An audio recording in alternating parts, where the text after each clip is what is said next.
ধন্যবাদ। ২০২৫ সালে একটা ড্রেস ম্যাটেরিয়াল অপসারণের জন্য একটা ইজারা দেওয়া হয়েছিল তাসিন তাহান কনস্ট্রাকশন স্বত্বাধিকারী ফরিদ আহমেদ রয়। তো ওই ইজারার বিষয়ে গত বছর বেশ কয়েকবার বিভিন্ন রকমের অভিযোগ এসেছে যে কি পরিমাণ বালি নিচ্ছে, সরকার মনিটর করতে পারছে কিনা। তো এই ধরনের অভিযোগগুলি নিয়ে আমরা বিভিন্ন শুনানি হয়েছে, জেলা কমিটির সাথে আলাপ আলোচনা হয়ে কি পরিমাণ বালি তারা অপসারণ করেছে সেটার পরিমাণটা নির্ধারিত হওয়ার পরে পুনরায় তারা ৩ মাস ২৫ দিন তাদের কার্যাদেশের সময় অবশিষ্ট ছিল, সেই অবশিষ্ট সময়ে তারা পুনরায় অনুমতি পেয়েছে বালি অপসারণের। আর দরিদ্র কৃষকদের যেই বিষয়টা বলছেন যে ওই মানে কৃষকরা গতবারও অভিযোগ করেছিলেন যে তাদের ২০ হাত ৩০ হাত, আমার নিজের কাছে এরকম অনেকগুলি অভিযোগ ছিল যে ২০-৩০ হাত গভীর করে তারা বালি নিয়ে যাচ্ছে, কিন্তু আমরা জেলা কমিটি সহ আমরা উপজেলা কমিটি বিভিন্ন সময় সেটা পরিদর্শন করেছি। সেখানে আপনারা স্পটে গেলে দেখতে পারবেন কিছু জায়গায় কিন্তু ধানও হয়েছে। ফলে অভিযোগের যে সবগুলো যে সত্য অভিযোগ তাও না, কিছুটা এখানে অন্য বিষয় থাকতে পারে, এটাও আপনাদের হয়তো দৃষ্টিগোচর হবে। আর নদী থেকে নেওয়ার যে বিষয়টা বলেছেন, এটা আমরা গত বৃহস্পতিবারই আমরা উপজেলা কমিটির ৩ জন সদস্য সহ আমরা স্থানটা পরিদর্শন করেছি।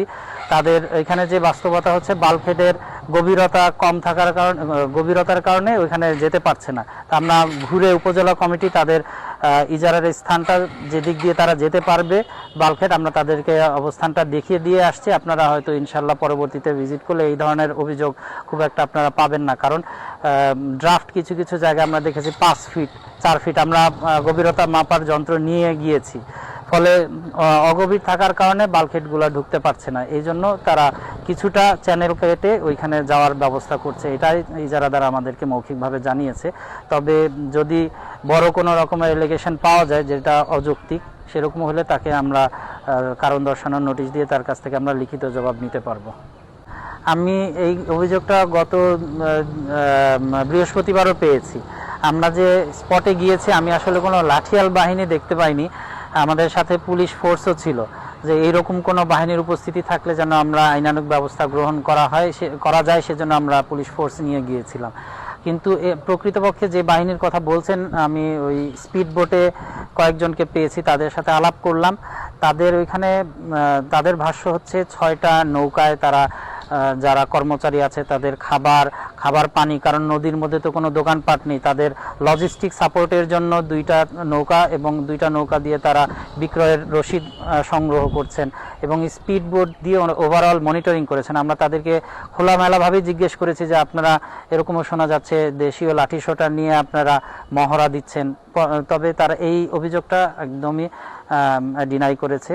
তারা বৈধভাবে কাজ করেছে। আমরা নির্দেশনা দিয়েছি যে আপনাদের যে ওয়ার্ক অর্ডার এবং আপনাদের যে সময় বৃদ্ধি করা হলো সেই রেজুলেশন আপনারা সাথে রাখবেন। যদি কেউ দেখতে চায়, আপনারা বৈধ না অবৈধ আপনারা আপনাদের কাগজ ডকুমেন্ট শো করবেন।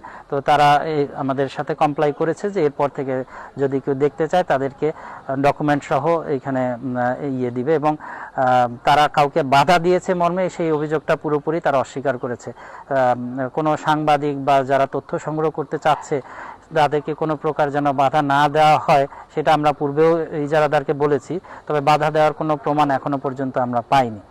এই পরিমাণটা নির্ধারণের জন্য জেলা থেকেও একটা কমিটি গঠন করে দেওয়া হয়েছিল। তারা বিভিন্নভাবে টেকনিক্যাল পার্সন, তারা বিভিন্নভাবে চেষ্টা করেছে আসলে পরিমাণটা নির্ধারণের জন্য যে কি পরিমাণ ড্রেস ম্যাটেরিয়াল এখান থেকে অপসারিত হয়েছে, কিন্তু দিন শেষে দেখা গেল যে ইজারাদারের সাথে তার মত পার্থক্যের কারণে ওই পরিমাণটা নির্ধারণ করা যায়নি। তখন আমরা পরবর্তীতে একটা কমিটি জেলা থেকে করে দেওয়া হয়েছে, সেই কমিটি আমরা নির্ধারণ করলাম যে সে কি পরিমাণ বিক্রি করেছে, সেই বিক্রির তথ্যটা আমরা সংগ্রহ করতে পারি। পরে আমরা ইজারাদারের ব্যবহৃত অব্যবহৃত সমস্ত বিক্রয়ের রসিদগুলো আমরা জব্দ করে সেইটা এক্সেলে এন্ট্রি দিয়ে আমরা পেয়েছি, এবং ৫,৭,০০,০০০ মতো ঘনফুট হচ্ছে জেলা থেকে অনুমোদন করা হয়েছে।